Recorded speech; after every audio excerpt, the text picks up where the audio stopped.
소송에 가면 다 찾을 수가 있는 건가? 아버님이 토지만 200억 원 죽을 때 한 번에 물려주면 되지 생각하시나요? 부자들은 그렇게 하지 않습니다.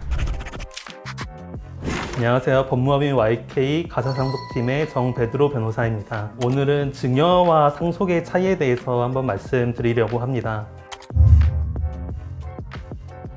상속은 사망 후에 발생하는 재산의 이전입니다. 우리 민법은 상속인이 누구인지, 상속 순위가 어떻게 되는지에 대해서 법률로 정하고 있습니다. 세금 측면에서 상속세는 공제 항목이 다양하고 그 액수가 크다는 것이 가장 중요한 장점입니다. 다만 전체 상속재산을 대상으로 세율 구간을 적용하기 때문에 그 부분은 주의를 하셔야겠습니다. 증여는 생존 중에 자신의 재산을 무상으로 타인에게 이전하는 행위입니다. 언제, 누구에게, 어떤 형태로 이전하는지에 대해 자유롭게 정할 수 있기 때문에 상속에 비해서는 유연하다는 장점이 있습니다. 세금 측면에서는 증여의 대상이 된 목적물만을 기준으로 세율 구간을 정한다는 장점이 있습니다. 반면 상속세와 비교했을 때 공제되는 항목과 액수가 비교적 적다는 것이 단점이 되겠습니다. 상속이든 증여이든 직전에 일정 기간 동안에 이루어진 증여에 대해서는 합산과세가 이루어진다는 점을 주의를 하셔야겠습니다.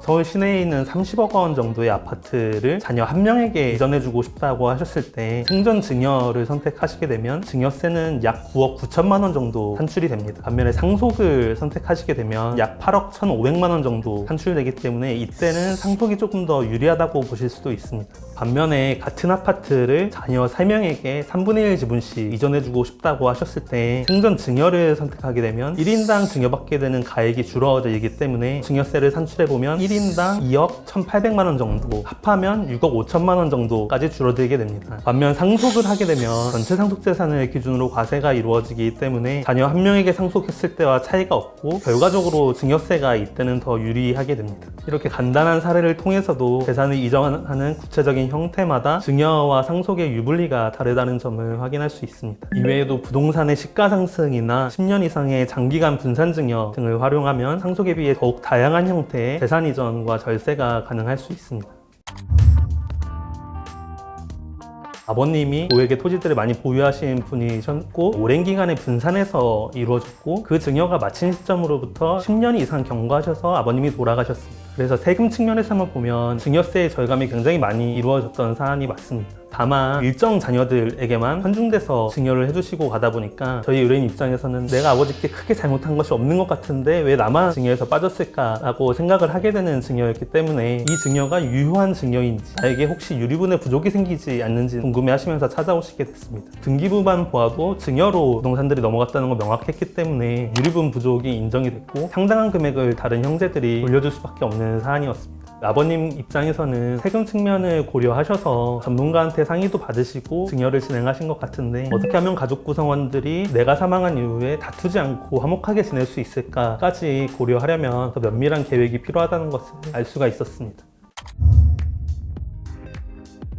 가장 자주 물어보시는 거는 저희 형제가 많은 재산을 증여받은 것 같은데 소송에 가면 다 찾을 수가 있는 건가요? 라고 물어보시는데요. 물론 여러 소송 기법을 통해서 추적하는 부분들이 있지만 또 가족간의 거래라는 게 객관적으로 확인하기에 한계가 있는 부분도 있습니다. 나이가 많으신 분들의 경우에는 계좌이체도 잘 하시지 않고 현금으로 증여하시는 경우가 굉장히 많은데 계좌를 볼 때에는 현금이 인출됐다는 기록만 있고 그 형제에게 실제로 건너갔다는 기록은 찾기가 쉽지 않기 때문에 이 부분은 감안을 하셔야 됩니다. 특별수익이 인정될 수 있는 예외적인 사례는 부모님들 중에 정말 꼼꼼하신 분들은 장부를 기록해 놓으시는 분들도 계시는데요. 그런 장부가 있다면 현금 증여도 입증하는 데 큰 도움이 될 수 있습니다. 또 많이 물어보시는 것들이 제가 다른 형제들보다는 노년에 저희 부모님을 잘 모신 것 같다, 아버님의 병수발도 들고 내가 가장 효녀 효저인 것 같다, 이런 것도 상속재산을 정리하는 데 고려가 돼야 하는 것 아니냐라고 물어보시는데요. 그런 부분은 우리 민법에서는 기여분이라고 부르는데 기여분은 돌아가신 시점에 보유하고 있던 상속재산을 분할하는 상속재산 분할심판이라는 절차에서만 고려를 할 수가 있습니다. 이 부분이 아주 최근에 민법 개정을 통해서 일정 부분 바뀌게 됐는데 그마저도 아무런 증여를 받지 못하신 입장에서는 기여를 했기 때문에 더 많은 재산, 더 많은 유류분을 받아야 한다라는 주장은 쉽지 않으신 상황입니다. 그런 안타까운 상황에 처한 의뢰인께서는 하실 수 있는 것은 요양의 부분 혹은 경제적인 기여에 대해서 많은 증거를 찾아주시고 그걸 기초로 최대한 기여분을 인정을 받고 유류분 절차에서는 상대방이 주장하는 나의 특별 수익에 대해서 방어하는 논리로 최대한 활용하는 게 현재로서는 최선일 것 같습니다.